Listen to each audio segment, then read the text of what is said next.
جہاں آقا کا سایہ پڑ گیا وہ جنت ہو گئی، جو جگہ سایہ مصطفیٰ سے محروم رہ گئی وہ دوزخ ہو گئی۔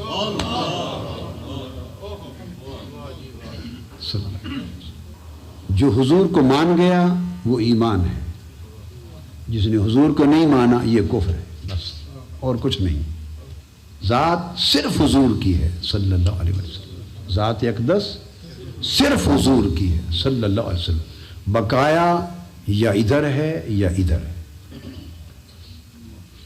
جو ان کے تابع ہے وہ ایمان کی طرف ہے، جو تابع نہیں ہے وہ کفر کی طرف ہے۔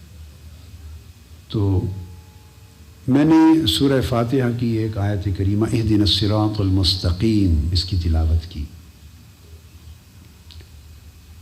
اسی سے ابھی یہ بیٹھے میں شفا شریف درس کے لیے لایا ہوں، قاضی ایاز رحمۃ اللہ تعالی علیہ کی الشفا۔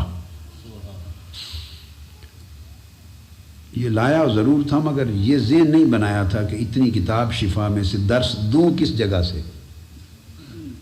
اور کتاب لے آیا کہ خیال بنا آتے ہوئے کہ شفا شریف کا درس دیتے ہیں حضور کی شان اقدس میں صلی اللہ علیہ وسلم۔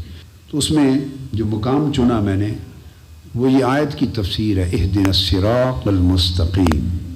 اللہ رب العزت نے قرآن مجید میں طریقہ یہ ہے کہ جب کسی بھی کتاب ہو، حدیث کی کتاب ہو اور نیچے تحقیق و تخریج ہو، حدیث کی کتاب ہو اور نیچے اس کا حاشیہ یا اس کی شرح ہو، فقہ کی کتاب ہو، کوئی تفسیر ہو، نحو ہو، لغت ہو، کوئی دنیا کا علم ہو، سائنٹیفک چیز ہو، سائنسز میں سے کسی سبجیکٹ پر ہو، طریقہ یہ ہے، ادب ہو، لٹریچر ہو، طریقہ یہ ہے کہ جب کوئی لفظ مصنف یا مؤلف لکھنے والا، بیان کرنے والا جس کا وہ کلام ہے، جب کوئی لفظ پہلی بار استعمال کرتا ہے تو اس کی تعریف پہلی بار ہی دے دیتا ہے، تاکہ بار بار لفظ استعمال کرنے کے ساتھ ہر بار تعریف نہ دینی پڑے۔ بعد میں اس کی علامتیں چلتی رہتی ہیں، اس کی خصوصیات چلتی ہیں، تفصیلات چلتی ہیں، اس کے شرائط بیان ہوتے ہیں، آداب، اس کی کنڈیشنز، اس کی کوالیفیکیشنز، اس کی ریکوائرمنٹس، اس کے امپیکٹس، اس کے ریزلٹس، اس سے ریلیونٹ بہت ساری چیزیں بیان ہوتی رہتی ہیں۔ مگر جس کو ہم بولتے ہیں نا تعریف، معنی، ڈیفینیشن، میننگز، وہ شروع میں پہلی بار جب لفظ استعمال ہو تو بیان ہو جاتا ہے، کسی نہ کسی شکل میں، کسی نہ کسی شکل میں۔ اس لیے جب آپ ریفرنسز بھی پڑھ رہے ہوں تو ایک حدیث یا کوئی ریفرنس پہلے گزر گیا ہو تو مصنف جب آتا ہے تو وہ اپنے پچھلے باب کی طرف ریفر کر دیتا ہے کہ یہ ہم پہلے بیان کر آئے ہیں۔ ہدایت اور ہدایت کی راہ، یہ قرآن مجید میں سب سے پہلے جو بیان ہوا ہے یہ لفظ اور یہ تصور، یہ سورہ فاتحہ۔ قرآن مجید شروع یہی سے ہوا ہے، بسم اللہ الرحمن الرحیم، الحمدللہ رب العالمین، الرحمن الرحیم، مالک یوم الدین، ایاک نعبد و ایاک نستعین۔ اس کے بعد 5ویں آیت اہدنا الصراط المستقیم۔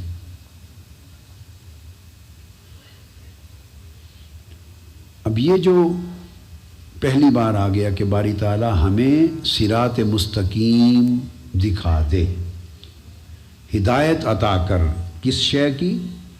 صراط مستقیم کی، سیدھی راہ دکھا دے، صراط مستقیم دکھا دے۔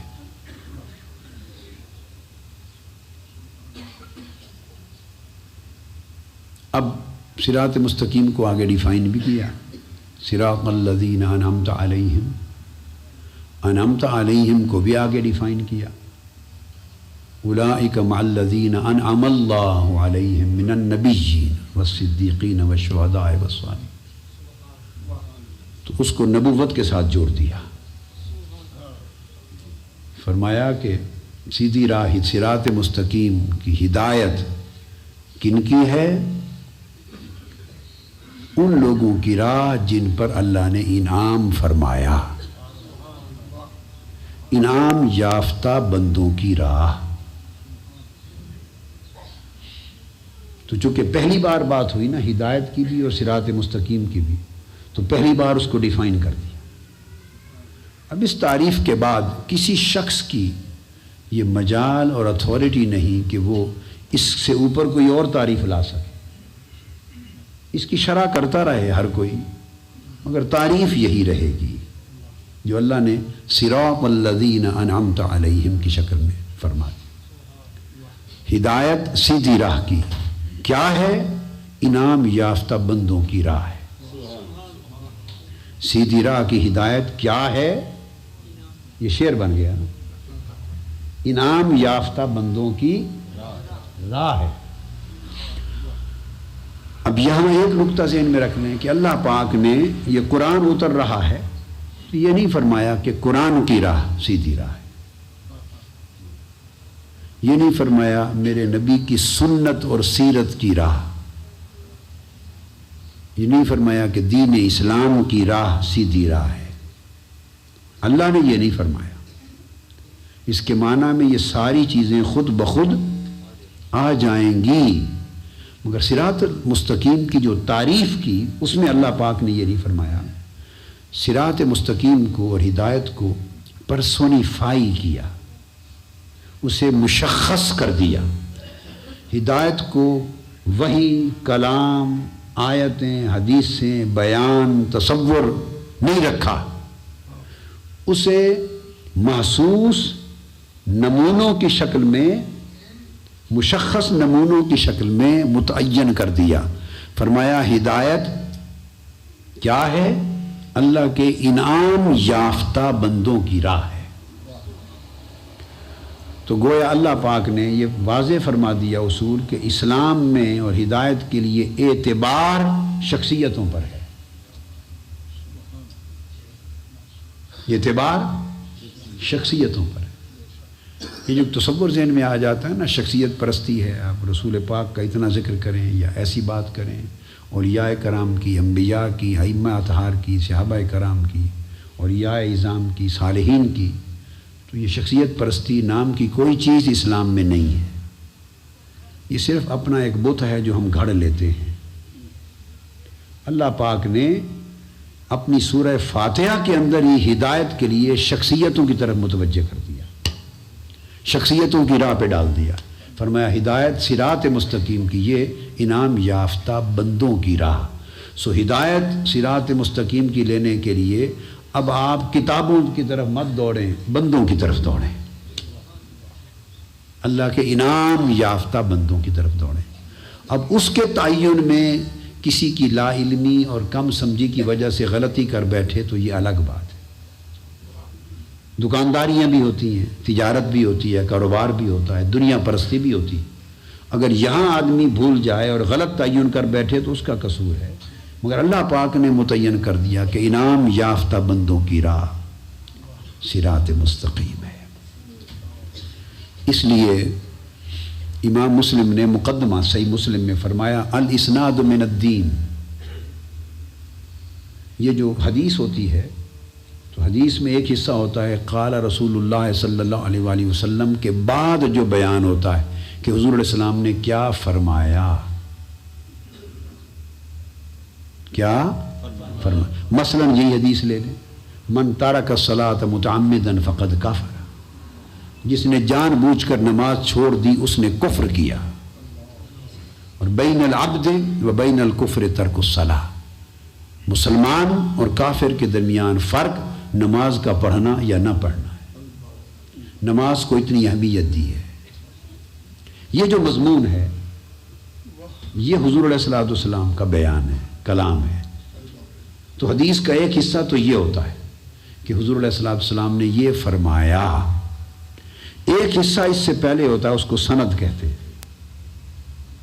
امام بخاری نے، مسلم نے، جس نے بھی روایت کی وہ کہتا ہے میں نے فلاں سے سنا، وہ بتاتے ہیں میں نے فلاں سے سنا. یہ نقطہ توجہ طلب ہے. وہ کہتا ہے سمیت عن فلان، وہ کہتا ہے سمیت عن فلان، وہ کہتا ہے روالی فلان، روالی فلان، سمیت عن فلان وہو یقول کذا و کذا. میں نے فلاں سے سنا، میں نے فلاں سے سنا، اور فلاں سے سنا کرتے کرتے صحابی تک جا پہنچتا ہے، اور صحابی کہتا ہے سمعت عن رسول اللہ صلی اللہ علیہ وسلم، میں نے حضور سے سنا صلی اللہ علیہ وسلم، وہ یقول کذا و کذا، وہ یہ فرمایا۔ یہ جو ایک قطار ہے لمبی، سمعت عن فلاں فلاں فلاں، فلاں سے سنا، فلاں سے سنا، فلاں سے سنا، یہ جو فلاں فلاں کی قطار ہے، یہ نہ قرآن کی آیت ہے، نہ کوئی حدیث ہے، نہ کوئی شریعت کا مسئلہ ہے، نہ کوئی علم ہے، نہ فلسفہ ہے، یہ فلاں فلاں کی قطار صرف اللہ کے بندوں اور شخصیتوں کے نام ہے۔ یہ جو فلاں فلاں سے سننے کا بیان ہے، ان سے سنا، ان سے سنا، ان سے سنا، ان سے سنا، اور انہوں نے کہا، امام بخاری نے کہا کہ اس سے میں نے سنا، انہوں نے کہا کہ حضور نے یہ فرمایا صلی اللہ علیہ وسلم۔ آپ سمجھ گئے نا؟ آگے حدیث آ گئی، حدیث کا متن آ گیا۔ حدیث دونوں چیزوں کو ملا کر کہتے ہیں، یہ بات سمجھیں۔ حدیث تو حدیث میں حضور کا بیان بھی آ گیا، اور بیان کرنے والے فلاں فلاں وہ بھی حدیث میں آ گئے۔ آپ میری بات سمجھیں؟ حدیث سے مراد صرف وہ حصہ نہیں ہے جو حضور کا کلام ہے، نا، حضور کا کلام ایک حصہ ہے حدیث کا، اور اسی کا دوسرا حصہ اس کلام کو بتانے والے معتبر لوگ جن پر اعتماد کیا، تو وہ جو شخصیات ہیں ان شخصیات کو بھی حدیث کا حصہ بنا دیا۔ اس کو اسناد کہتے ہیں۔ کیا کہتے ہیں؟ اسناد یا سند۔ امام مسلم نے تابعین کا قول روایت کیا، امام عبداللہ بن مبارک کا قول، امام محمد بن سیرین کا قول، صحیح مسلم کے مقدمے میں لکھا کہ الاسناد من الدین۔ یہ بات خاص یہ بتانا چاہتا کہ یہ جو ساری سند ہوتی ہے جس میں حضور کا بیان نہیں ہے، سند فلاں سے فلاں سے فلاں سے، فرمایا فلاں فلاں کی جو چین ہے، زنجیر ہے ان لوگوں کے ناموں کا، فرمایا یہ دین ہے۔ الاسناد من الدین، یہ دین کا حصہ ہے۔ تو پتہ چل گیا کہ دین کے دو حصے ہیں، تعلیمات اور شخصیات۔ دین کے دو حصے ہیں، تعلیمات، تو بیان تعلیمات ہے، اور اسناد اور سند شخصیات۔ اگر معتبر ہیں تو ان سے لے لیں گے، غیر معتبر ہیں تو نہیں لیں گے۔ تو انہوں نے فرمایا امام مسلم نے کہ تابعین، ائمہ تابعین فرماتے کہ فانظروا امن تاخذون دینکم، فانظروا امن تاخذون دینکم فإن الاسناد من الدین۔ وہ کہتے ہیں کہ دیکھا کرو کہ دین کس سے لے رہے ہو۔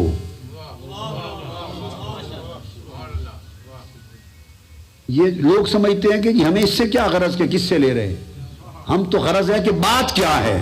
یہ سارا تصور ہی الٹ ہو گیا، سر نیچے ہو گئے، ٹانگیں اوپر ہو گئی، ہم نے الٹ کر دیا دین کا تصور۔ بعض لوگ دھوکہ دیتے ہیں کہ بس بات سنو، بات کیا ہے، یہ مت پوچھو کس سے لے رہے ہیں۔ نہیں، انہوں نے فرمایا یہ بات ہی نہیں ہے، بات سے پہلے یہ دیکھو کہ بتا کون رہا ہے۔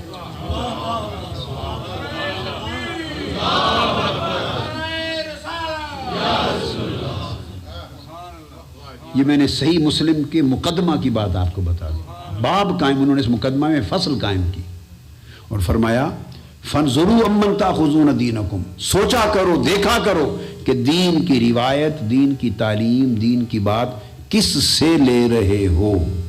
کیوں؟ فإن الاسناد من الدین، یہ جن لوگوں سے لیتے ہیں وہ پورا جو چین ہوتا ہے، سند، وہ دین کا حصہ ہے۔ کہ آیا ان لوگوں سے دین لینا ہے یا نہیں لینا، پہلے یہ تعین کیا جائے کہ ان سے دین کی بات لی جائے، بات کو بعد میں دیکھیں گے، پہلے بات سنانے والے کو دیکھیں گے۔ یہ ہے شخصیتوں پر اعتبار، اسی کو اسناد کہتے ہیں۔ تو اب آپ بنیادی نقطہ سمجھ گئے۔ تو جب ہدایت کی بات ہوئی تو اللہ پاک نے اسناد کی طرف ریفر کیا، مضمون کی طرف نہیں۔ فرمایا صراط مستقیم سند ہے، مضمون نہیں ہے۔ مضمون تو سارا قرآن ہے جو آگے آ رہا ہے، تو ورنہ اللہ پاک فرما دیتا کہ صراط مستقیم، ہدایت، سیدھی راہ کی کیا ہے، یہی قرآن جو ہم نے اب شروع کر دیا ہے، جو پورے 30 پاروں کا قرآن پڑھو گے یہی سیدھی راہ ہے۔ نہیں فرمایا، یہ مضمون ہے، اور صراط الذین انعمت علیہم، انعام یافتہ بندوں کی لائن وہ اس مضمون کی سند ہے، اسناد ہے. تو فرمایا سیدھی راہ پوچھتے ہو تو وہ مضمون نہیں، وہ سند ہے. اس سند میں قرآن مجید نے 4 طبقات بیان کیے، اور پہلا طبقہ اہل نبوت کا، انبیاء. تو آپ نے دیکھا کہ صراط مستقیم کو اللہ پاک نے قرآن مجید نے نبوت سے جوڑ دیا. انعم اللہ، انعام یافتہ بندے. پوچھا باری تعالیٰ پھر وہ کون ہیں تیرے انعام یافتہ بندے جن کی راہ صراط مستقیم ہے؟ اس نے کہا وہ میرے انعام یافتہ بندے میرے نبی ہیں، صدیق ہیں، شہید ہیں، اور صالحین، اولیاء و صالحین ہیں. تو 4 طبقات ہیں. تو بگننگ کہاں سے کی؟ انبیاء سے. تو صراط مستقیم کو نبوت سے جوڑ دیا. صراط مستقیم کو کس سے جوڑا؟ نبوت سے جوڑ دیا کہ یہاں سے پھوٹتا ہے صراط مستقیم کا راستہ. صراط مستقیم کا راستہ یہاں سے پھوٹتا ہے، نبیوں کے قدموں سے پھوٹتا ہے. اب یہاں تک تو بات قرآن مجید کی ہوئی. اب یہی جب آیت پیش ہوئی سیدنا عبداللہ ابن عباس رضی اللہ تعالیٰ عنہ کی روایت سے آگے حضرت ابو العالیہ جلیل القدر تابعی ہوئے ہیں. حضور نے فرمایا 3 لوگوں پر اعتبار کرو، یعنی ابتدا میں صحابہ کا دور، تابعین کا دور، تبع تابعین کا دور، 3 قرون. پہلا زمانہ صحابہ، اہل بیت پاک اور صحابہ. دوسرا زمانہ پھر تابعین اور اہل بیت پاک. تیسرا زمانہ تبع تابعین، اہل بیت پاک. یہ 3 زمانے آ گئے. تو ارشاد فرمایا کہ ان پر اعتبار کرو، خیر القرون ہے یہ. اب ان کی بات کر رہا ہوں. جلیل القدر تابعی حضرت ابو العالیہ، اور جلیل القدر تابعی امام حسن بصری. انہوں نے حضرت عبداللہ ابن عباس سے لیا یہ تفسیر، انہوں نے سیدنا مولا علی المرتضیٰ سے لی. امام حسن بصری حضرت مولا علی المرتضیٰ کے شاگرد ہیں، اور بھی سینکڑوں صحابہ کے شاگرد ہیں. تو دونوں عظیم تابعی، ان سے پوچھا گیا کہ صراط مستقیم کیا ہے؟ جو اللہ پاک نے فرمایا اہدنا الصراط المستقیم. جو ابو العالیہ ہیں ان کا اصل نام ہے رفیع بن مہران الریاحی، ابو العالیہ اور امام حسن بصری. تو پوچھا گیا کہ صراط مستقیم کیا ہے؟ انہوں نے فرمایا صراط مستقیم محمد مصطفیٰ ہے. تو نیا ترجمہ سن لیا آج آپ نے، نیا ترجمہ سن لیا. اہدنا الصراط المستقیم پوچھا، یہ صراط مستقیم سیدھی راہ جو اللہ پاک نے ہمیں سکھائی کہ اس کی ہدایت مانگا کرو، صراط مستقیم کیا ہے؟ اب وہ جو 2 تابعی ہیں جلیل القدر اور دین کا ایک معتد بے حصہ انہی سے مروی ہے، اتنے اونچے لوگ ہیں یہ. تو ان کو یہ آیت انعم اللہ علیہ من النبیین کی نہیں آتی ہوگی؟ میری بات سمجھے؟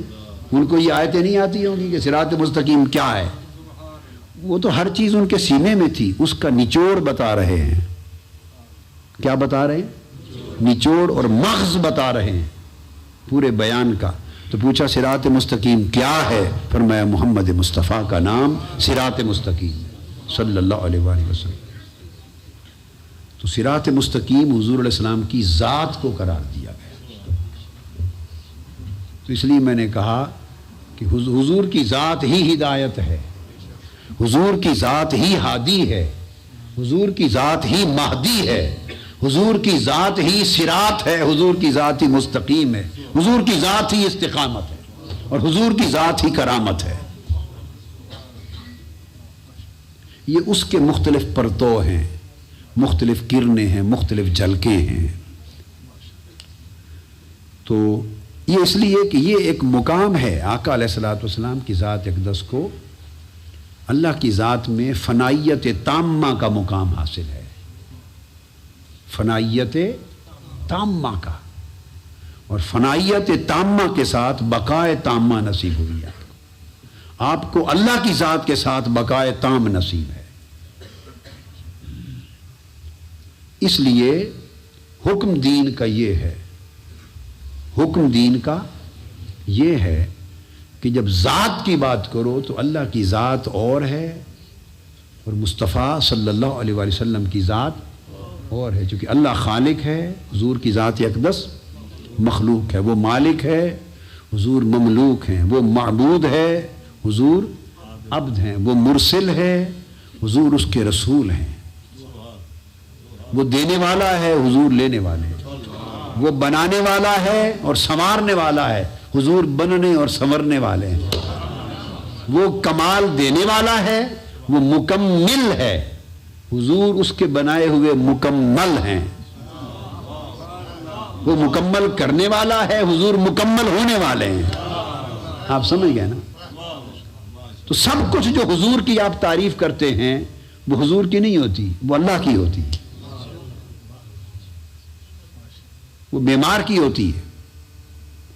اس لیے رسالت کی تعریف توحید کی تعریف کہلاتی ہے۔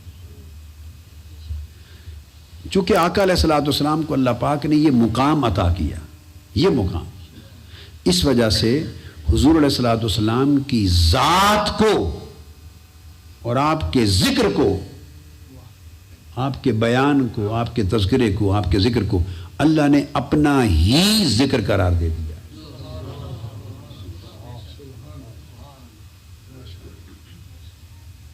آپ سمجھیں؟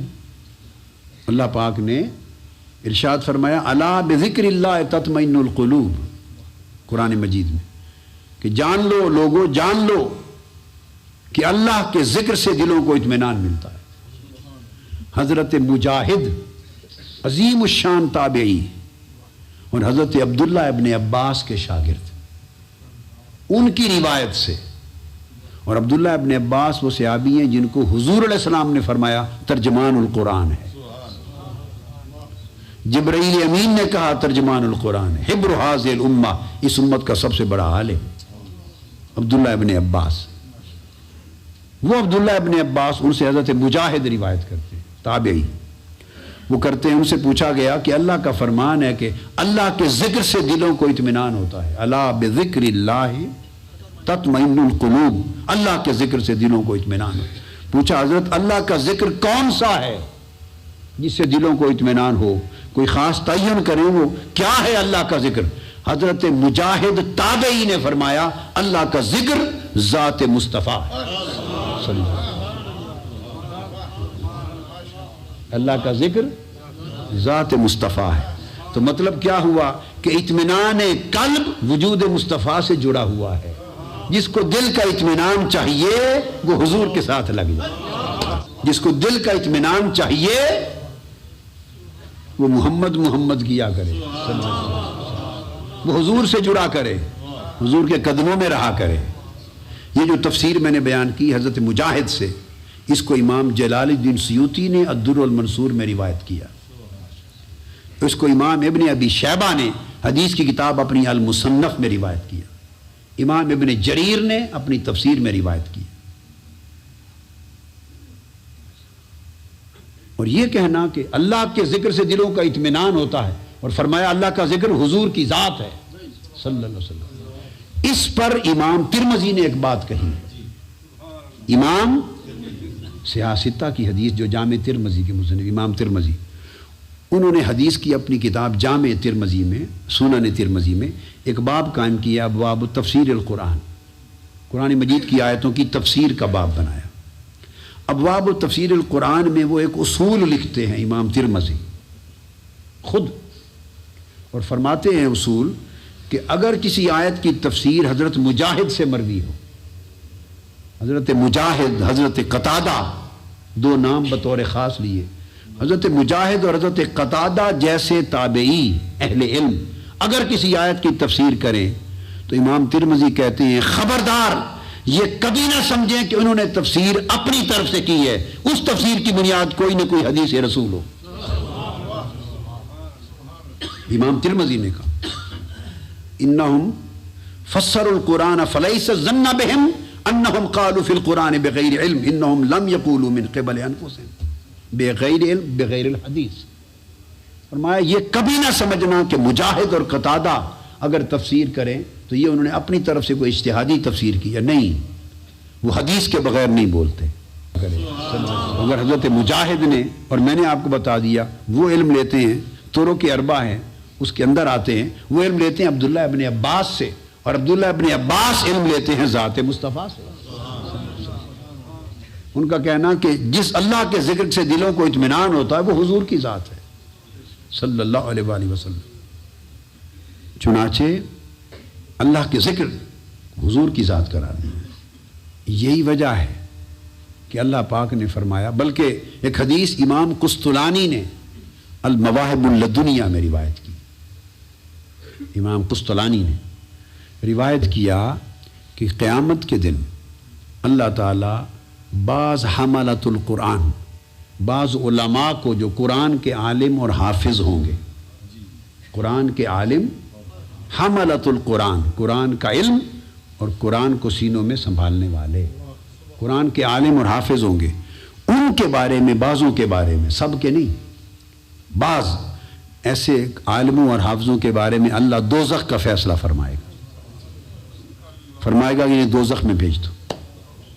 اب حدیث پاک میں ہے کہ جب دوزخ کسی ان کے دیگر اعمال کی وجہ سے، یہ ایک فضیلت تھی، انہوں نے اس فضیلت کا حیا نہ کیا، اس کی قدر نہ کی، احترام نہ کیا، اس کے تقاضے پورے نہ کیے، اس قرآن سے ہدایت نہ لی، اسباب ہیں، اعمال اچھے نہ کیے، حالات اچھے نہ کیے، عمل اور قرآن کے علم میں تضاد رکھا، اسباب تھے، فیصلہ فرما دے گا کہ انہیں دوزخ میں ڈالا جائے۔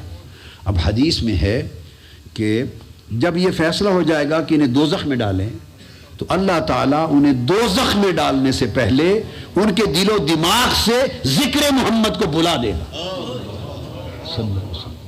صلی اللہ علیہ وسلم۔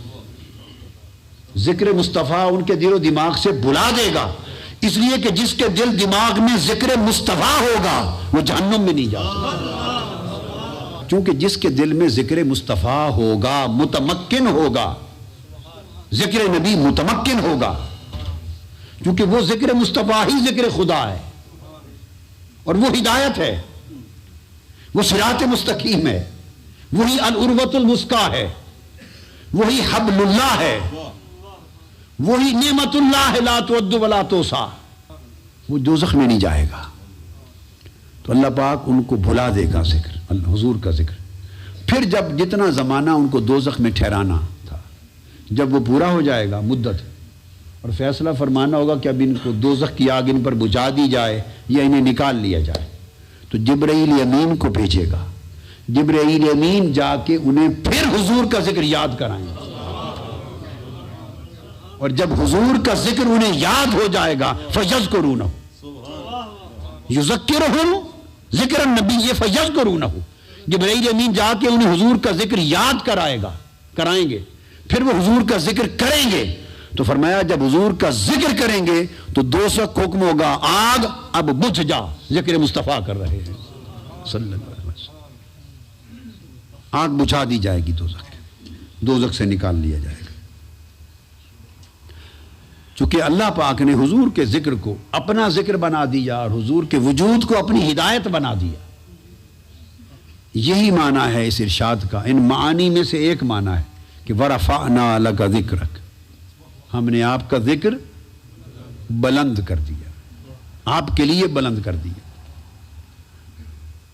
اس کا جب ارشاد فرمایا وَرَفَعْنَا لَكَ ذِكْرَكَ، ہم نے آپ کا ذکر آپ کے لیے بلند کر دیا، تو اس کا ایک معنی پوچھا گیا کیسے؟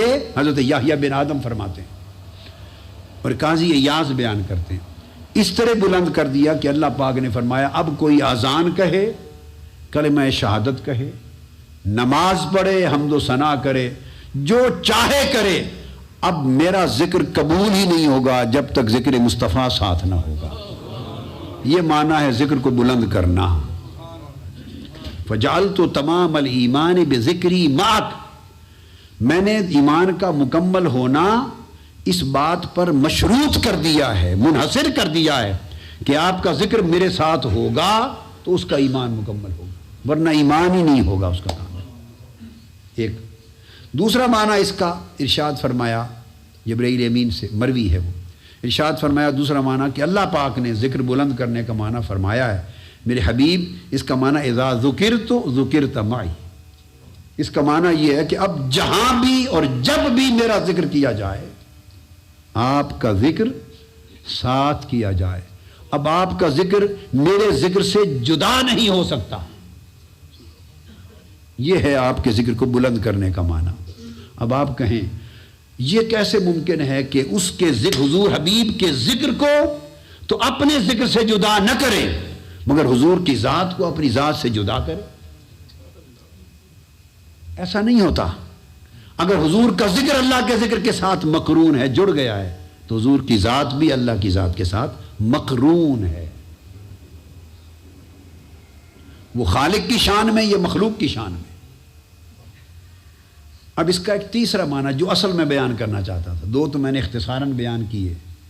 اصل تیسرا معنی جس کو سیدنا امام جعفر الصادق نے بیان کیا، یہ معنی اہل بیت ہے. اور گھر کی بات گھر والوں سے بہتر کوئی نہیں جانتا. وہ حضور کے شہزادے اور امام حسین کے پوتے لاڈلے امام زین العابدین کے اس گھر سے ملنے والی بات سے بہتر حضور کی رفعت ذکر کے معنی کو اور کون جانے. سیدنا امام جعفر الصادق نے بیان کیا اور اس کو امام ابن عطا نے بھی بیان کیا. دوسرے چینل، دوسرے علم کے دوسرے طریق سے بھی آئی. وہ کیا معنی اس کا؟ فرمایا جعلتک ذکرا من ذکری فمن ذکرک ذکرنی. اس کا معنی یہ ہے کہ اے حبیب صلی اللہ علیہ وسلم جعلتک ذکرا من ذکری، میں نے آپ کے ذکر کو اپنا ہی ذکر بنا دیا ہے.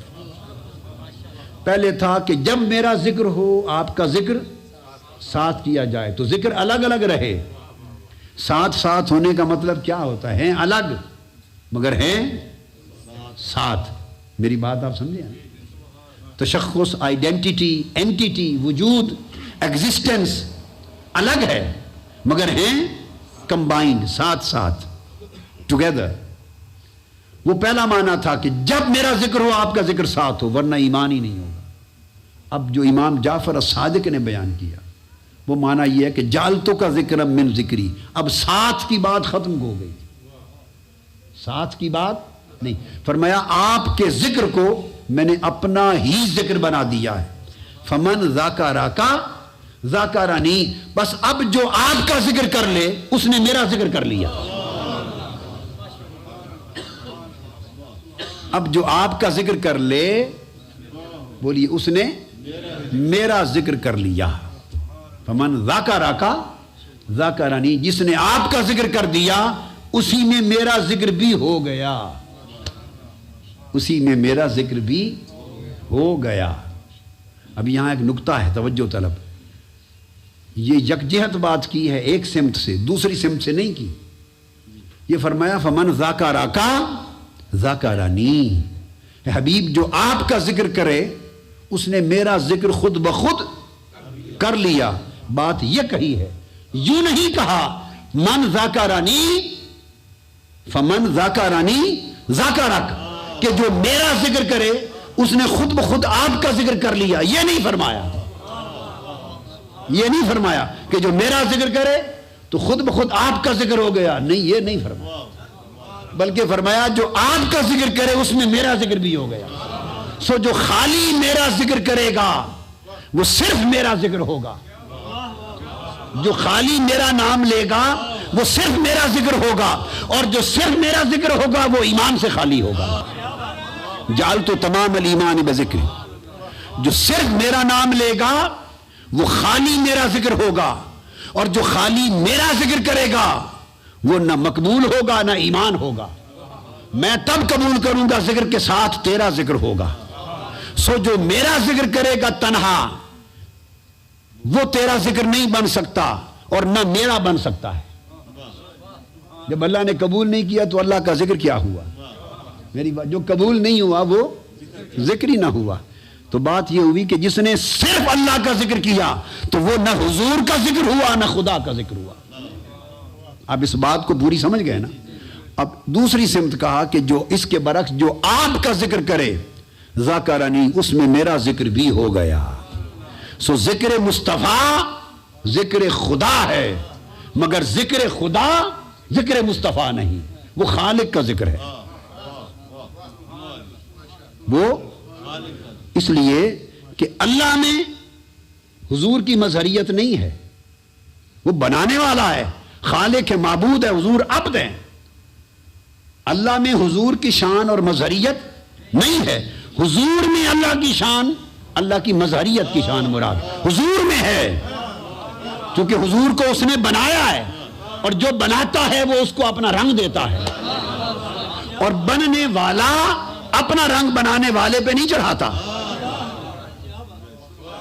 آپ سمجھے نا، جو بنتا ہے وہ بنانے والے کو تو نہیں نہ رنگتا، رنگتا کون ہے اور رنگا کون جاتا ہے؟ رنگنے والا ہے بنانے والا، رنگا جاتا ہے جس کو بنایا۔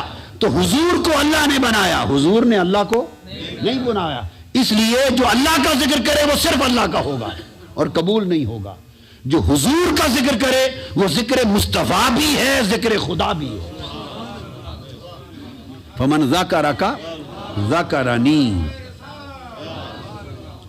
تو پہلے معیت ذکر تھی، یہاں عینیت ذکر ہو گئی کہ ذکر ایک ہو گئے، ذکر ایک ہو گئے۔ اس لیے تو قاعدہ کی کلیہ کی بات ذہن میں یہ رکھ لیں کہ حضور کا ذکر جب بھی ہو، جس طور سے ہو، جس رنگ میں ہو، جس زبان سے ہو، حضور کا ذکر، اس پر اللہ کا کوئی قدغن پہرا پابندی نہیں، کیونکہ وہ اس کا اپنا ذکر ہے، وہ اس کا اپنا ذکر ہے، اس کا، اس لیے اس نے اپنی نماز کے لیے وقت بھی مقرر کر رکھے ہیں۔ یہ فجر ہے، سورج چڑھ گیا تو قضا، کیونکہ اس کی نماز ہے نا۔ اپنی عبادت کے لیے وقت ادا اور قضا بھی ہے، یہ ظہر ہے، یہ ادا ہے، یہاں قضا ہے، عصر ہے، یہاں ادا ہے، یہاں قضا ہے، مغرب ہے، عشاء ہے، ادا ہے، قضا ہے، روزے اس کی عبادت اور ذکر ہیں، ادا ہے، قضا ہے، یہ ایک مہینہ ہے، آگے 11 مہینوں میں رمضان نہیں بنا سکتے۔ حج اس کا ذکر اور اس کی عبادت ہے، سال کا ایک دن ہے، عرفات ہے، ایک جگہ ہے، آگے پیچھے نہیں ہے، جہاں اس کا اپنا ذکر و عبادت آئے اس پر پابندیاں ہیں، اس پر پابندیاں ہیں، وقت بھی ہے، ادا بھی ہے، قضا بھی ہے۔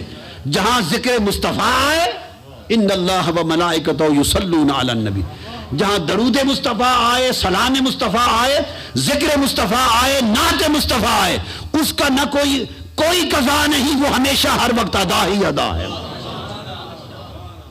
ہر وقت ادا ہے، ہر جگہ ادا ہے، ہر رنگ میں ادا ہے، ہر زبان میں ادا ہے۔ اس پر پابندیاں نہیں لگائیں، وہ اس لیے نہیں لگائیں پابندیاں کہ وہ حضور کا جس طرح جس رنگ میں بھی ذکر ہوگا وہ حضور کا بھی ہوگا اور وہ اللہ کا بھی ذکر ہوگا، کہ اللہ تعالیٰ نے حضور علیہ الصلوۃ والسلام کے ذکر کو اپنا ذکر بنایا۔ اور آخری بات یہ کی کہ جو اقم الصلاۃ لذکری، نماز میرے ذکر کے لیے قائم کرو، اللہ کی عبادت اس کا ذکر ہی ہوتی ہے، تو اس میں جو خالصتاً اس کی عبادت اور محض اللہ کا ذکر ہے، اس کے لیے اس نے وقت کی، زمانے کی، جگہ کی، اوقات کی، ادا کی، قضا کی کوئی قید پابندی نہیں، اپنے کے لیے رکھی ہے، اپنے لیے رکھی، سب پابندیاں رکھی، حیت کی، زمان کی، وقت کی بھی، جگہ کی بھی، شکل کی بھی،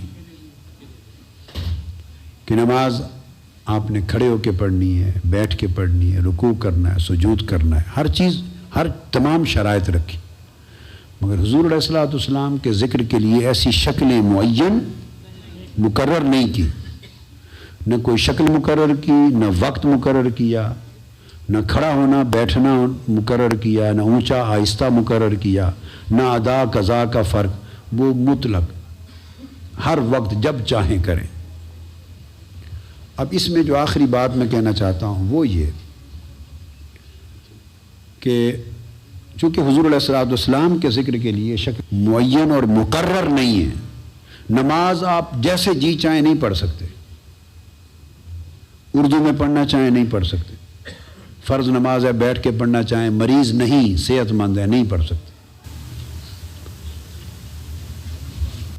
جس وقت آنکھ کھلے جب چاہیں فجر پڑھ لیں، جب چاہیں زور پڑھ لیں، وقت مرضی سے کریں، نہیں کر سکتے،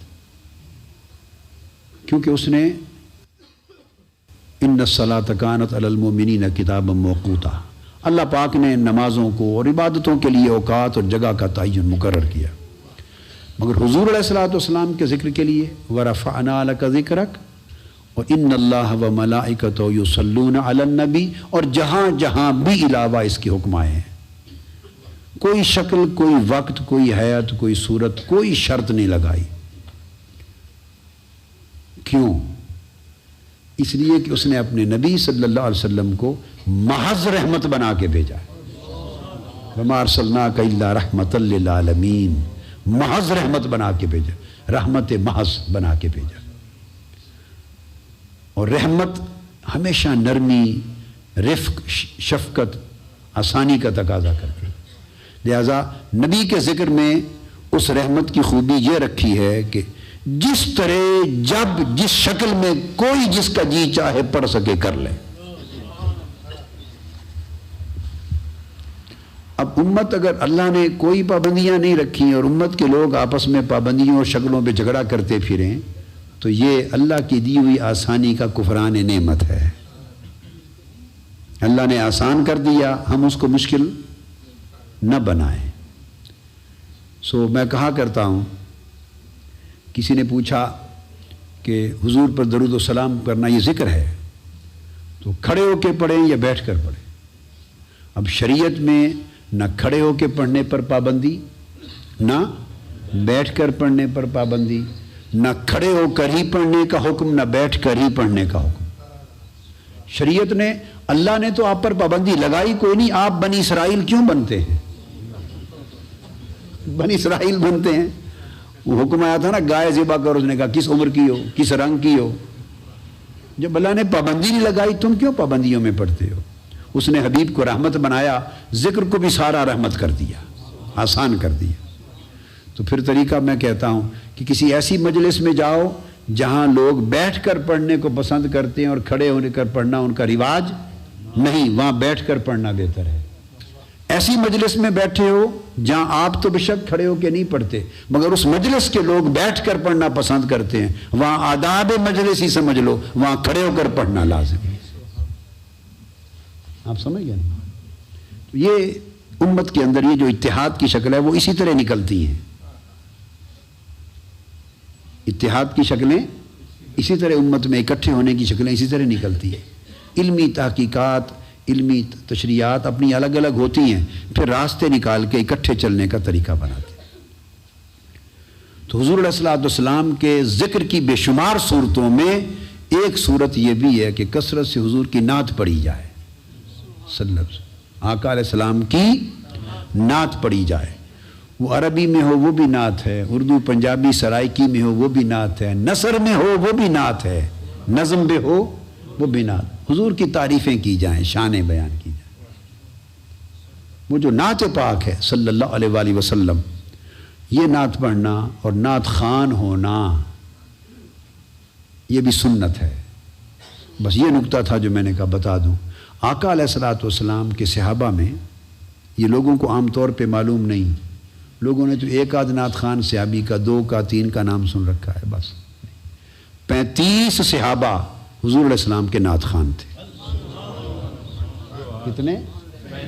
میں نے ان کی پوری، میں نے کتاب عربی میں دلائل البرکات شریف مرتب کی ہے، دلائل الخیرات کی طرز پر عربی میں حضور کے درود اور سلام ہیں، اس کا کوئی 70% حصہ قصیدہ بردہ کی شرح کی طرح منظوم ہے، 30% نثر میں ہے، اوراد وظائف ہیں یومیہ۔ تو میں نے اس کے اندر اور پھر کسی اور کتاب میں بھی ابھی ریسنٹلی مکمل کیا تو آ جائے گا، تو پوری فہرست دی میں نے۔ 35 صحابہ کرام حضور کے نعت خوان تھے، اور نہ صرف نعت خوان تھے تو گویا یہ نعت کونسل ہی بن گئی نا، صحابہ کرام کی بھی ایک نعت کونسل تھی، نام تو نہیں تھے اس طرح کے، 35 صحابہ نعت خوان تھے، اور آقا علیہ السلام پھر اپنی نعت کی مجلسیں منعقد کرتے، خود بیٹھتے اور صحابہ اجازت لے کے نعت پڑھتے، کبھی جہاد پر جاتے تب پڑھتے، سفر پہ جاتے تب پڑھتے، کبھی چلتے پڑھتے، کبھی بیٹھے پڑھتے۔ تو حدیث پاک میں آتا ہے، جس کو امام ترمذی نے بھی روایت کیا شمائل ترمذی میں، اور امام ترمذی نے شمائل نبوت میں روایت کیا، اور اسی طرح امام نسائی نے روایت کیا، امام بزار نے روایت کیا حضرت انس بن مالک رضی اللہ تعالی عنہ سے۔ وہ روایت کرتے ہیں کہ حضور علیہ الصلوۃ والسلام جب اپنا عمرہ قضا ادا کرنے کے لیے مکہ میں داخل ہوئے، جو واپس پلٹ گئے تھے، پھر عمرہ رہ گیا تھا، دوبارہ ادا فرمایا آپ نے اس قضاء عمرہ کے لیے۔ جب مکہ معظمہ میں داخل ہوئے تو صحابہ کرام کا ایک ہجوم ساتھ تھا، تو حضرت انس رضی اللہ عنہ فرماتے ہیں کہ جب شامل ہوئے تو حضور کے ایک نعت خوان صحابی ہے حضرت عبداللہ بن رواحہ ابن رواحہ، عرض کیا یا رسول اللہ اجازت ہو تو آپ کی نعت پڑھوں۔ اب اتنی کتب حدیث میں حضور علیہ السلام نے فرمایا پڑھو، تو حدیث میں یہ آتا ہے کہ وہ آگے آگے چل رہے تھے، چلتے ہوئے ایک وفد تھا، ایک صحابہ کا جلوس تھا، عظیم ایک اجتماع تھا، چل رہے تھے، اور ابن رواحہ آگے آگے چلتے بآواز بلند حضور کی نعت پڑھتے جا رہے تھے۔ پھر خانہ کعبہ کے حرم میں جب حضور علیہ السلام داخل ہوئے تو اسی نعت خوانی کے ساتھ داخل ہوئے حرم کعبہ میں۔ جب بآواز بلند داخل ہوئے تو سیدنا عمر فاروق رضی اللہ تعالیٰ عنہ نے کہا عبداللہ بن رواحہ، اللہ کا گھر حرم ہے اور حضور سامنے ہیں اور تم اونچی آواز سے شعر پڑھ رہے ہو۔ یہ عبداللہ بن عمر، حضرت عمر فاروق رضی اللہ عنہ کے ذہن میں خیال آیا، ان سے کہا حرم کعبہ اور حضور کی ذات پاک سامنے اب اونچی آواز سے شعر پڑھ کے داخل ہو رہے ہو۔ تو حضور علیہ السلام نے فرمایا عمر نہیں، روک دیا، فرمایا عمر نہیں، ان کو شعر نہ کہو، یہ جو پڑھ رہا ہے اس سے کافروں کے دل میں تیر لگ رہے، پڑھنے دو، پڑھنے دو، کافروں کے دل میں تیر چپ رہے۔ یہ آقا علیہ السلام کے کلمات ہیں۔ یہ پہلی حدیث بتانا چاہتا تھا۔ دوسری حدیث یہ بھی مشکات شریف میں حضرت کعب ابن مالک رضی اللہ تعالیٰ عنہ سے مروی۔ انہوں نے عرض کیا یا رسول اللہ، جب حضور علیہ السلام کی زبان اقدس سے نعتی اشعار تھے، نعت تھی، جب اس کی تعریف سنی، اور نظم تھی، شعر تھے، نعت کی تعریف سنی، تو حضرت کعب ابن مالک نے عرض کیا یا رسول اللہ، کیا قرآن مجید میں شعر کے بارے میں مذمت نہیں آئی کہ یہ شاعر لوگ مبالغہ آرائیاں کرتے ہیں، مبالغے کرتے ہیں، تو کیا قرآن مجید میں اس کی مذمت نہیں آئی؟ انہوں نے سوال کیا حضرت کعب ابن مالک رضی اللہ عنہ۔ حضور علیہ السلام نے فرمایا، اور یہ امام بغوی نے شرح السنہ میں روایت کیا، امام ابن عبد البر نے الاستیاب میں روایت کیا، صاحب مشکات نے مشکات المصابیح میں، امام تبریزی نے روایت کیا۔ حضور علیہ السلام نے فرمایا اس کے جواب میں، اشارہ اس امر کی طرف تھا کہ یہ غیر مومنوں اور غیر متقیوں کے لیے بات ہوگی، اشارہ تھا۔ آقا علیہ السلام نے فرمایا ان المؤمن یجاہد بسیفہ ولسانہ، یہ جو نعت پڑھ رہا ہے میری اور شعروں کی شکل میں نعتی اشعار پڑھ رہا ہے، فرمایا مومن دو طرح کا جہاد کرتا ہے، ایک تلوار سے کرتا ہے، ایک اپنی زبان سے کرتا ہے۔ میری نعت پڑھنا زبان کا جہاد ہے، صلی اللہ علیہ وسلم، میری نعت پڑھنا زبان کا جہاد ہے، آقا علیہ السلام نے فرمایا۔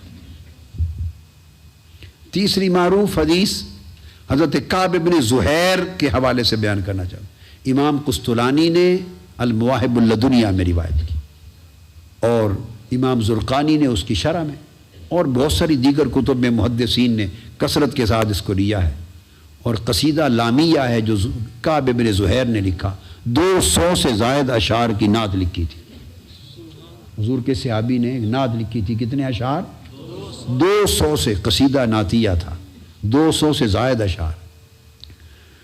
تو یہ جب مسلمان ہونے کے ارادے سے، توبہ کرنے مسلمان ہونے کے ارادے سے آئے، پہلے مسلمان نہ تھے تو مدینہ حاضر ہوئے، حج کرتے تھے یہ لوگ پہلے، شاعر جو تھے، تو جب داخل ہوئے آقا علیہ السلام کی بارگاہ میں، عرض کی یا رسول اللہ، کعب بن زہیر تائب ہو کر مسلمان ہونے کے لیے حضور کی بارگاہ میں آیا ہے، فرمایا آنے دو. بیٹھ گئے آقا کی بارگاہ میں ہاتھ دیا بیعت کرنے کے لیے, قبول اسلام کے لیے. عرض کہ یا رسول اللہ میں کعب ابن زہیر ہوں. بتانا مقصود تھا میں وہی ہوں جو حضور کے خلاف لکھا کرتا تھا. آقا میں کعب ابن زہیر ہوں, غلام ہونے آیا ہوں. آقا نے فرمایا میں محمد رسول اللہ صلی اللہ علیہ وسلم. کلمہ پڑھا, مسلمان ہو گئے. عرض کیا یا رسول اللہ قصیدہ لکھ کے لایا ہوں. ہائے ہائے, اجازت ہو تو سناؤں؟ فرمایا سناؤ.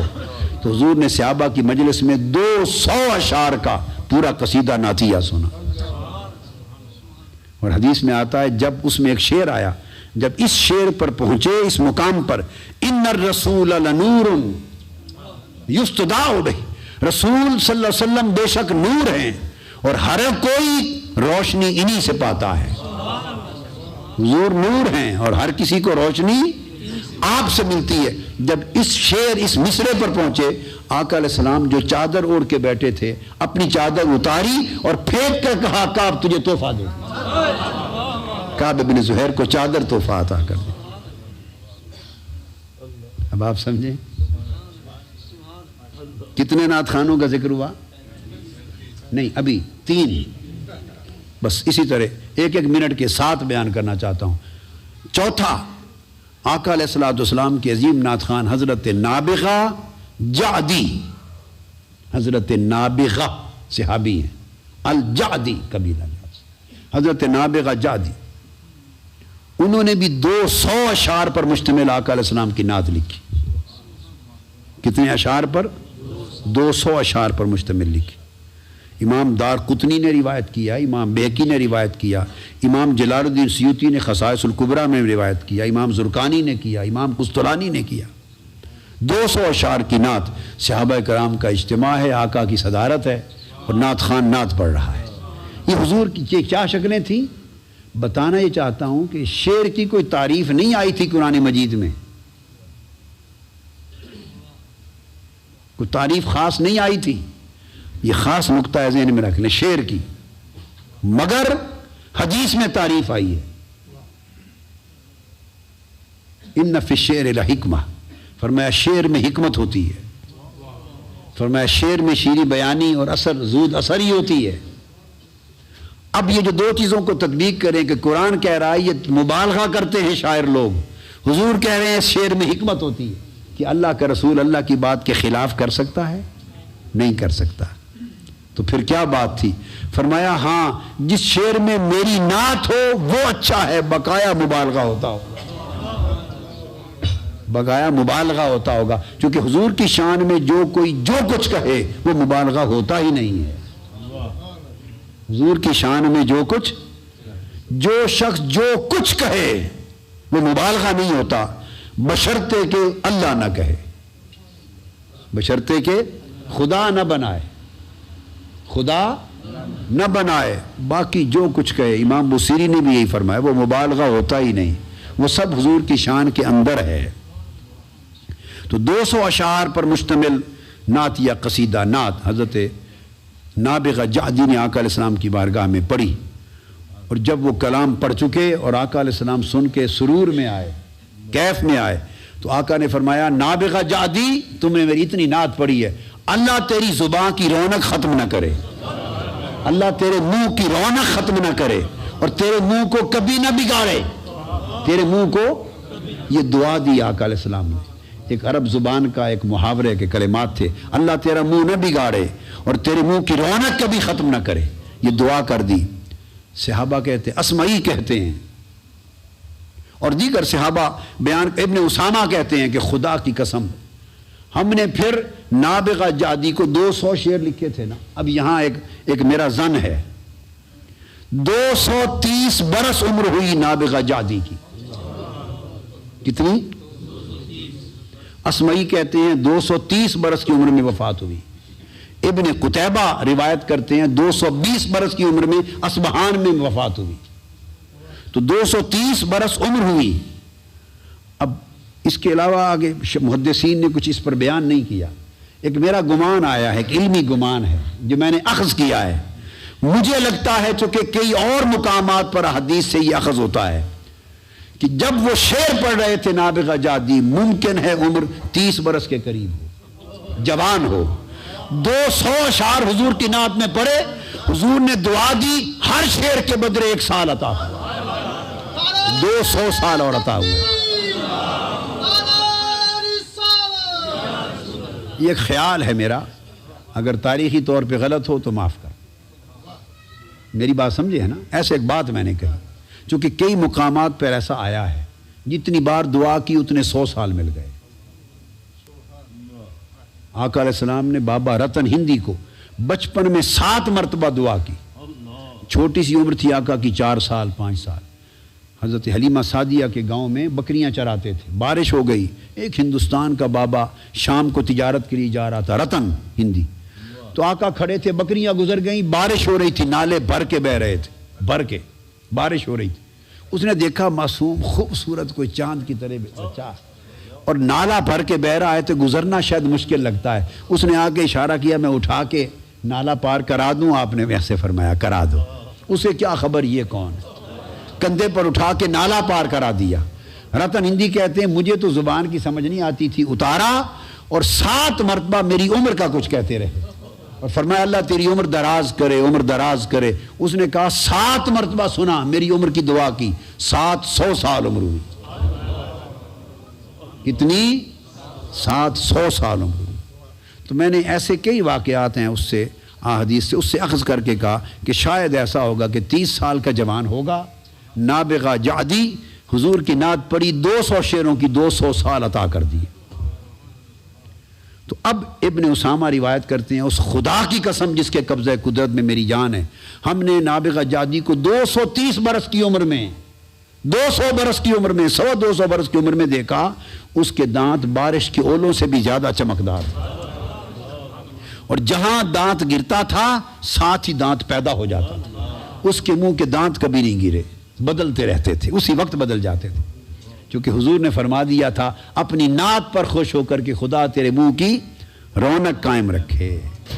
تو آقا کو اپنے ذکر سے، اپنی نعت سے اتنی خوشی ہوتی ہے، تو جب آقا کو اتنی خوشی ہوتی ہے تو پھر اندازہ کر لیں اس مالک کو کتنی خوشی ہوتی ہوگی جو خود صبح و شام حضور کا ذکر کرتا ہے اور ذکر بولا، اس کی خوشی کا عالم کیا ہوگا۔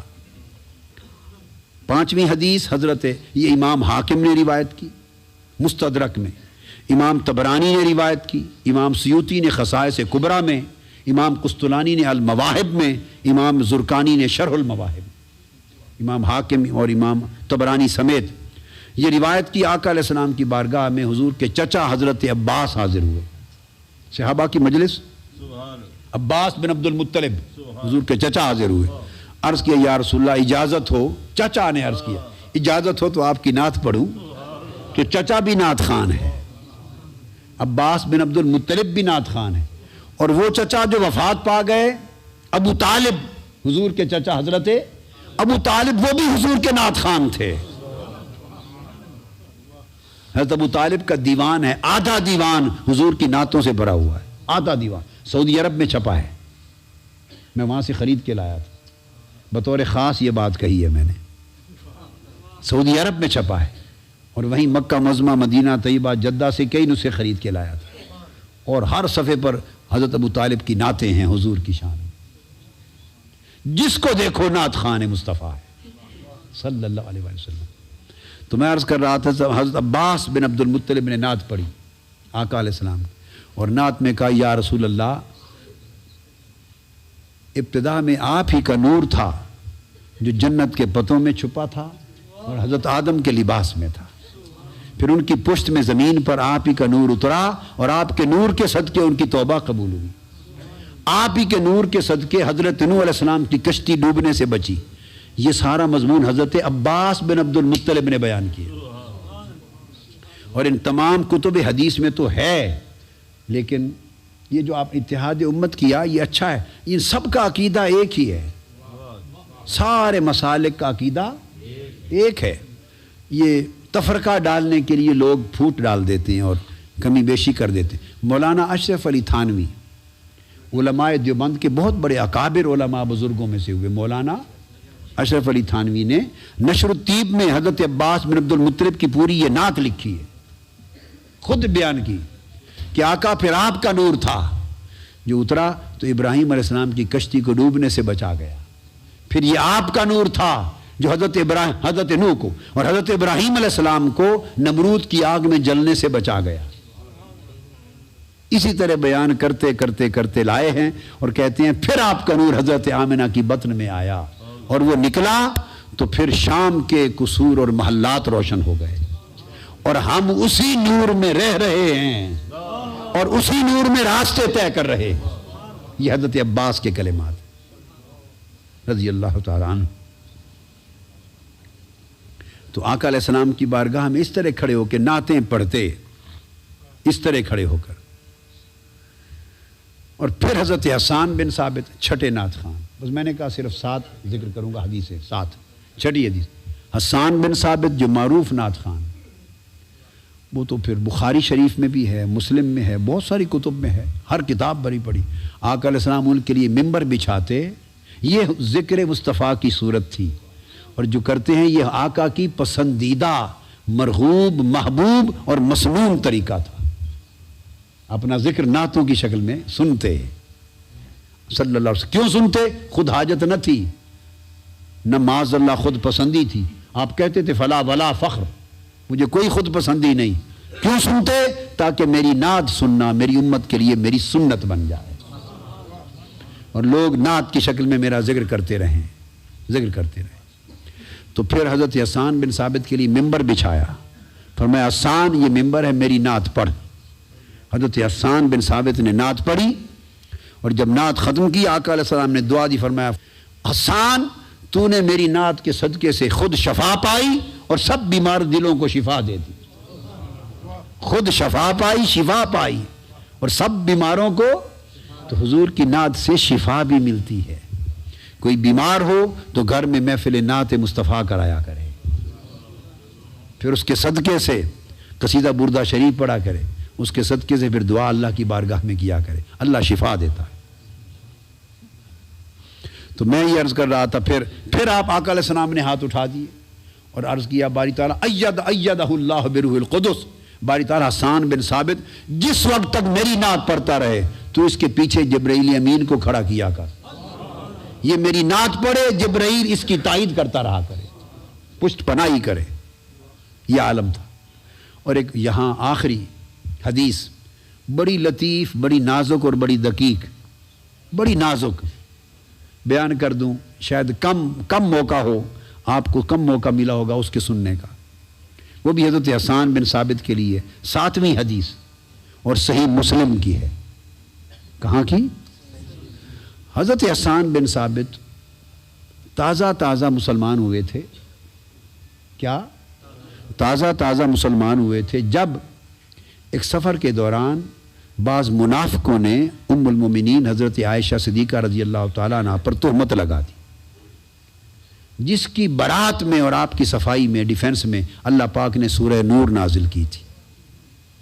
بعد میں وہ جب تہمت لگائی اور اس کو اچھالا، پھیلایا اور آقا علیہ السلام کو تکلیف پہنچی، وہ منافقوں نے کام کیا، اس میں نئے جو مسلمان ہوئے تھے، آواز تھوڑی زیادہ کر دیں، تھوڑی سی، جو تازہ مسلمان ہوئے تھے اور ابھی آقا کی صحبت نصیب نہیں ہوئی تھی، آقا کا قرب، تربیت میں پختگی نہیں آئی تھی، تو کئی نئے لوگ بھی اس تہمت کا وہ طوفان اٹھا کہ وہ اس میں بہہ گئے، اس طوفان تہمت کی زد میں آ گئے۔ کئی کچے، ابھی ابتدائی ایمان کی حالت والے لوگ، کچے لوگ، ان ابتدائی کچے لوگوں میں اس طوفان تہمت کی زد میں آنے والے اور زد میں آ کے پھر اس تہمت کو اچھالنے والوں میں حسان بن ثابت بھی تھے۔ حسان بن ثابت بھی ان میں سے تھے، یہ بھی شکار ہو گئے تھے اس کانسپیریسی کا، سازش کا۔ اور حضرت عائشہ صدیقہ رضی اللہ تعالی عنہا کو پھر عمر بھر ذاتی طور پہ ان کا بڑا قلق رہا، صاف ظاہر قلق رہنا ہی تھا، دل پہ بڑا دکھ رہا کہ حسان بن ثابت بھی ان میں شامل ہوا تھا۔ گزر گئی آخر زمانے وقت تک، حدیث پاک میں آتا ہے جو حضرت حسان بن ثابت کو حضرت ام المومنین عائشہ صدیقہ رضی اللہ تعالیٰ عنہ کے سامنے اس واقعے کے حوالے سے کہ وہ بھی اس میں شامل ہو گیا تھا، اس کا ذکر کر کے ان کے خلاف کوئی کلمہ، کوئی لفظ بولنے لگتا، حضرت عائشہ صدیقہ ان کو وہی روک دیتی۔ خبردار حسان بن ثابت کے خلاف کوئی بات نہ کہو. کیا؟ کوئی بات نہ کہو. وہ کہتی ام المومنین انہوں نے یہ کیا تھا، فرمایا وہ سارا مجھے پتا، اسی کا مجھے دکھ ہے، مگر تم نے یہ نہیں سنا، میں نے اس کو حسان بن ثابت کے خلاف کوئی کلمہ سننے کو تیار نہیں، چونکہ اگر وہ کچھ کیا تھا تو یہ وہ حسان ہے جس نے میرے محبوب نبی کی شان میں یہ کہا ہے فَإِنَّ أَبِي وَوَالِدَتِي وَإِرْضِي فَإِنَّ أَبِي وَوَالِدَتِي وَإِرْضِي لِإِرْضِ مُحَمَّدٍ مِّنْكُمْ وِقَاءُ. اس نے میرے محبوب کی شان میں نعتیں کتنی کہی ہیں، جو میرے محبوب کا نعت خوان ہو اس نے میرے بارے میں جو بھی کہا ہو میں ایک کلمہ اس کے خلاف نہیں سن سکتا. فَإِنَّ أَبِي وَوَالِدَتِي وَعِرْضِي. یہ حسان بن ثابت کا کلام ہے، نعت میں. فَإِنَّ أَبِي وَوَالِدَتِي وَعِرْضِي لِإِرْضِ مُحَمَّدٍ مِّنْكُمْ وِقَاءُ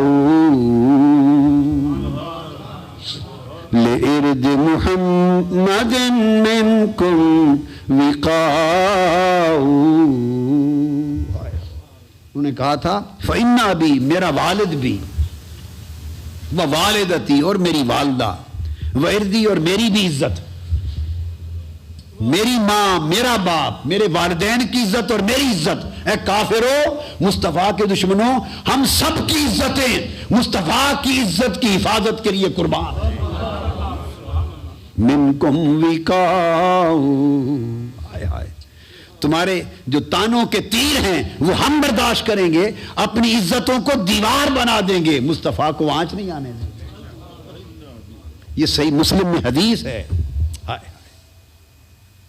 کہ ان کی نعت خوانی پر کتنا اپنا رنج ذاتی ختم کر دیا، کیا مقام نصیب ہوا. اور پھر آخری بات، آخری یہ تو وہ تھے جو حضور کے صحابہ تھے، یہ 35 میں سے 7 گنے، ایسے چند ایک نمونے احادیث میں سے. اور پھر وہ معروف قصیدہ، وہ نعت جسے قصیدہ بردہ شریف کہتے ہیں. بتا رہا ہوں یہ حضور کے ذکر کی ایک شکل ہے جو امت میں چلی، اور پھر ہزاروں شکلیں ہیں، ہزاروں. ان میں سے ایک شکل یہ بھی ہے ذکر مصطفیٰ کی. اس لیے منہاج القرآن کا پورا زور کثرت ذکر مصطفیٰ پر ہے، کثرت ذکر مصطفیٰ پر ہے. اس سے نور توحید نصیب ہوگا، اس سے نور طاعت نصیب ہوگا، اس سے نور اتباع نصیب ہوگا، اس سے نور محبت نصیب ہوگا. کثرت ذکر مصطفیٰ صلی اللہ علیہ وسلم اور کثرت ذکر خدا. تو معروف نعت آقا کی جو قصیدہ بردہ شریف کی شکل میں امام شرف الدین بصیری رحمۃ اللہ علیہ، امام بصیری رحمۃ اللہ علیہ انہوں نے لکھی، اور یہ بہت سارے شارحین قصیدہ، محدثین، علماء، محدثین، شارحین نے اس واقعہ کو بیان کیا کہ یہ قصیدہ کیسے لکھا گیا. اور اس کو جیسے میں نے کوٹ کیا، مولانا اشرف علی صاحب تھانوی نے بھی نشر الطیب میں قصیدہ بردہ شریف کا منتخب حصہ لکھا، اور جو آگے بیان کر رہا ہوں واقعہ یہ بھی درج کیا روایت کے ساتھ، سند کے ساتھ، توثیق کی. اس لیے میں نے کہا یہ سارے جس چمن کے جتنے پھول امت کے مختلف مسالک کے بیٹھے ہیں، اصل سب ایک ہے. بس آگے انتہا پسندوں نے، تفرقہ پروروں نے امت کو حضور سے دور لے جانے کے لیے، امت کو مرکز محبت رسول سے دور کرنے کے لیے آپس میں پھوٹ ڈال دی اور نزاعات پیدا کر دیے. سو ایمان کا تقاضا یہ ہے کہ حضور کی ذات پر جھگڑا نہ جائے. بس جو جس طرح مان سکے اس کا نصیب ہے، مانے، جھگڑا نہ کرے، نصیب ہے. اور جہاں تک مانے، میں نے آپ کو سند اور ایمانداری سے، ذمہ داری سے کہہ دیا، بس خدا نہ بنائے، یعنی خدا کے برابر معاذ اللہ نہ کہے، خدا نہ بنائے. باقی مصطفیٰ کو جہاں تک مانے کوئی حد نہیں ہے صلی اللہ علیہ وسلم. تو حضرت امام شرف الدین بصیری جنہوں نے نعت لکھی، تو ان کو فالج ہو گیا تھا. اب بتائیں حضور کو نعت پسند کتنی ہے، یعنی اپنا ذکر بشکل نعت پسند کتنا ہے. فالج ہو گیا. 15-14 سال گزر گئے، 14-15 سال مفلوج ہو کر بیڈ پر پڑے ہوئے، چل پھر نہیں سکتے تھے. 14-15 سال کے بعد شاعر تھے، بڑا کلام لکھا تھا، تو خیال آیا تو آقا علیہ السلام کی بارگاہ میں قصیدہ لکھا، قصیدہ بردہ شریف. اس کا نام ہے قصیدہ بردہ، یعنی چادر والا قصیدہ. اس کا نام چادر والا قصیدہ اس وجہ سے پڑا، وہ آگے جو بتا رہا ہوں. نام انہوں نے نہیں رکھا تھا قصیدہ بردہ. تو آقا علیہ السلام کی بارگاہ میں قصیدہ لکھا، تو وہ پھر 163 اشعار لکھے، 166 اشعار، 166 اشعار لکھے حضور کی نعت کے. سو گئے، رات کو سوئے تو آقا علیہ السلام خواب میں تشریف لائے، اور آقا نے فرمایا بصیری اٹھ، وہ قصیدہ مجھے سنا جو میری شان میں لکھا ہے. وہ نعت پڑھ اور قصیدہ سنا. امام بصیری، اب یہ خواب ہے، امام بصیری عرض کرتے ہیں یا رسول اللہ میں تو مفلوج ہوں، فالج زدہ ہوں، 14 سال سے بستر پہ پڑا ہوں، تو میں تو اٹھ بھی نہیں سکتا. آپ نے دست مبارک پھیرا اور خواب میں امام بصیری شفا یاب ہو گئے. اٹھ کے بیٹھ گئے، میں قصیدہ پڑھا. آقا نے خوش ہو کر اپنی چادر عطا کی. اس چادر کی وجہ سے قصیدہ کا نام انہوں نے القصیدہ المحمدیہ نام رکھا تھا. حضور کی چادر سے وہ قصیدہ بردہ بن گیا، چادر والا قصیدہ. آنکھ کھلی، خواب کا واقعہ تھا. جب صبح ہوئے تو واقعتاً فالج ختم ہو چکا تھا، ہاتھ دست مبارک خواب میں پھیرا تھا اور صحت یاب حقیقت میں ہو گئے. اٹھ بیٹھے، فالج جا چکا تھا، جسم پر آثار نہیں تھے فالج کے. تو 15 سال کے بعد امام بصیری باہر نکلے گھر سے، بیڈ سے اٹھے 15 سال بعد. جب نکلے تو بازار میں جا رہے تھے، تو ایک مست الست ایک فقیر عاشق بھی جا رہا تھا. ایک عاشق، لوگ جس کو دیوانہ کہتے ہیں، دیوانہ، مست حال. ان کو نہیں پتا کہ اس کی دیوانگی کیا ہے. وہ جا رہا تھا تو امام بصیری جو گزرے، اس نے پیچھے سے آواز دی بصیری ذرا بات تو سن. امام بصیری پلٹے، اس درویش کو، فقیر کو، عاشق کو، مست کو قریب آتے ہیں. وہ قریب آیا، اس نے کہا رات والا قصیدہ مجھے بھی سنا دے.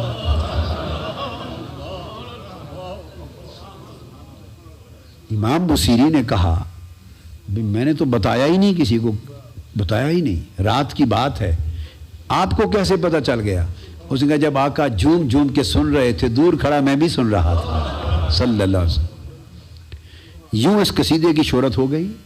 بادشاہ وقت تک پہنچا، اس نے اس کے نسخے بنا کے رکھے، اور مولانا اشرف علی تھانوی نے روایت کیا ہے، بیان کیا ہے دیگر محدثین سے، علماء سے، شارحین سے، محققین سے، کہ پھر کسی کو کوئی مرض ہوتی تو قصیدہ بردہ شریف لکھا ہوا آنکھوں پہ لگاتا، سر پہ لگاتا، اللہ حضور کی نعت کے صدقے شفا یاب کر دیتا.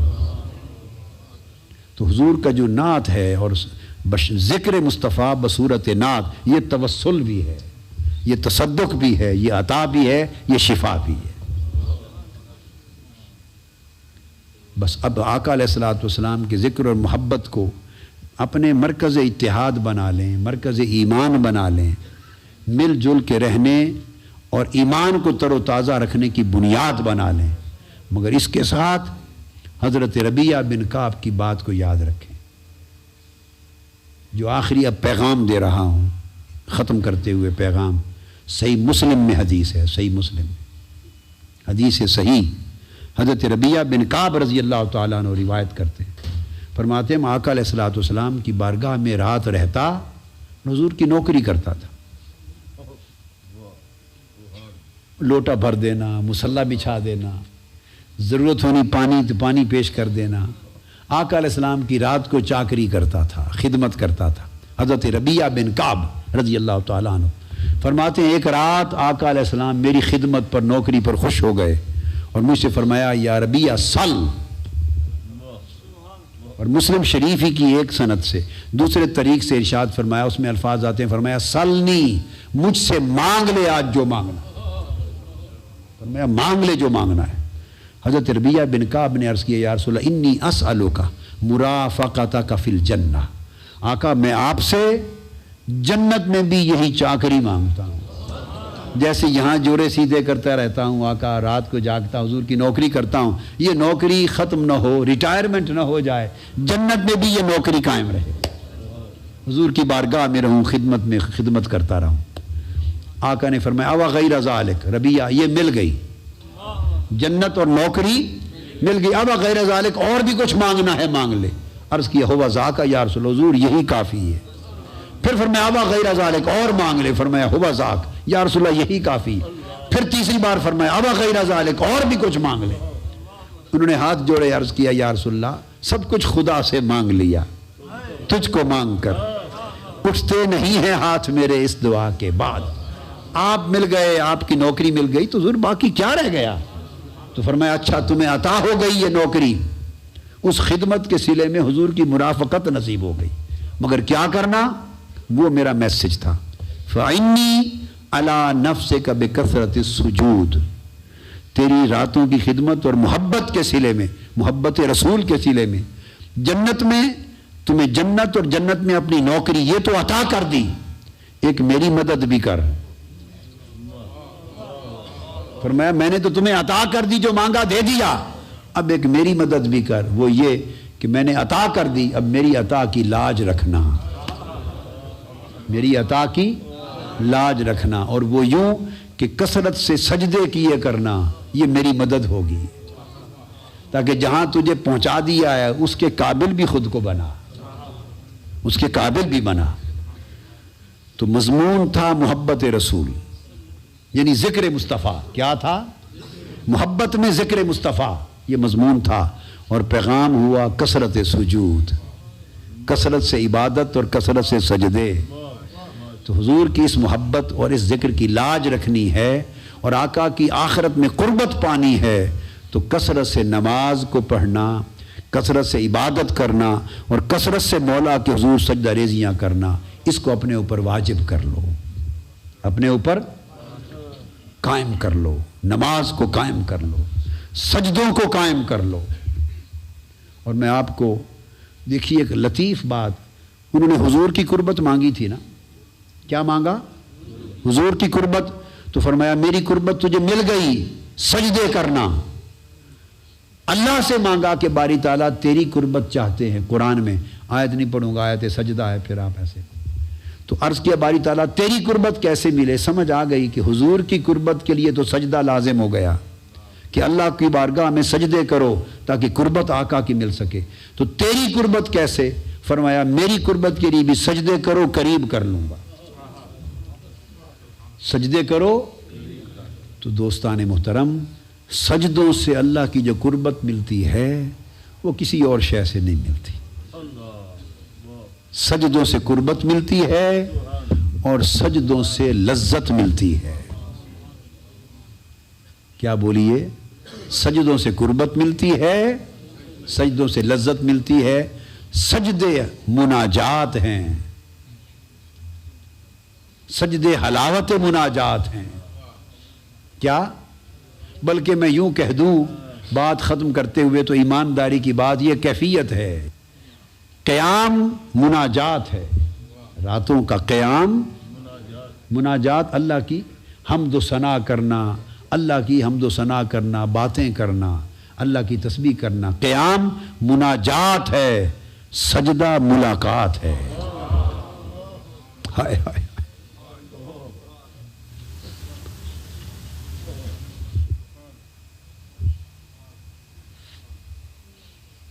قیام اللہ کی مناجات ہے اور سجدہ اللہ کی ملاقات ہے۔ لوگوں، اس بڑی ملاقات کا وقت قریب آنے والا ہے، اس بڑی ملاقات کا وقت آ رہا ہے۔ دو ملاقاتیں ہونے والی ہیں۔ کیا؟ ایک قبر میں لیٹتے وقت پہلی شام، ایک قبر میں لیٹتے ہی پہلی شام ایک ملاقات ہونے والی ہے، وہ مصطفیٰ کی ملاقات، اور کہ قبر سے اٹھتے ہی پہلی صبح ایک قبر کی شام میں ملاقات ہونے والی ہے مصطفیٰ سے صلی اللہ علیہ وسلم، اور ایک قبر سے اٹھتے قیامت کے دن ملاقات ہونے والی ہے وہ خدا سے۔ جو لوگ کثرت سے سجدے کریں گے، اللہ کے حضور قیام کریں گے، اللہ کے حضور سجدہ ریزی کریں گے، عبادت کریں گے، حضور سے محبت کریں گے، حضور کی اتباع کریں گے، حضور کے نغمے گائیں گے، ذکر کریں گے، بس ایسے لوگوں کے لیے حضور کی ملاقات ہوگی تو وہ بھی پردہ اٹھا دیں گے اور پہچان کرا لیں گے۔ اللہ کی ملاقات ہوگی تو وہ بھی پردہ اٹھا دیں گے۔ حکم ہوگا فرشتوں پردہ ہٹا دو، یہ میرا ذکر کرتے آئے ہیں، سجدے کرتے آئے ہیں، آج کا دن ان کی ملاقات کے لیے ہے، باقیوں کے حساب و کتاب کے لیے ہے، ان کی ملاقات کے لیے ان کا کوئی حساب و کتاب نہیں ہوگا۔ ہم لوگوں میں عمل کی، طاعت کی، عبادت کی، تقویٰ کی بڑی کمی آ گئی ہے۔ دنیا داری نے، دنیا پرستی نے ہمیں اللہ سے دور کر دیا ہے، اللہ کے رسول سے دور کر دیا ہے۔ ہمارے دلوں پر اس دنیا کی لعنت نے پہرے ڈال دیے، جکڑ لیا ہے۔ سجدوں کی لذت سے، عبادت کی لذت سے، طاعت کی لذت سے، حضور کی محبت کی لذت سے محروم ہو گئے۔ بس اپنی زندگیوں میں انقلاب اور تبدیلی لاؤ، تبدیلی لاؤ، تاکہ حضور کی بارگاہ میں، حضور کے سامنے بھی منہ دکھانے کے قابل ہو سکیں اور اللہ کی بارگاہ میں بھی منہ دکھانے کے قابل ہو سکیں۔ اور منہاج القرآن کے اس مرکز پہ اس حال کا بنانا مبارک ہو۔ اسے اللہ کی عبادت کا، اللہ کے ذکر کا، قرآن کے حلقوں کا مرکز بنا لیں، حضور کی نعتوں کا مرکز بنا لیں۔ یہاں سے ایمان کا نور پھوٹے، سارے لوگ آئیں، بیٹھیں، کثرت کے ساتھ اللہ کا ذکر و عبادت کیا کریں، کثرت کے ساتھ حضور کی محبت و اطاعت کیا کریں۔ اللہ پاک ہمیں اس حال پہ قائم رکھے اور آپ سب سلامتی کے ساتھ آباد رہیں۔ وما علینا الا البلاغ۔ آفیشیل یوٹیوب چینل کو سبسکرائب کریں اور بیل آئیکن کلک کریں۔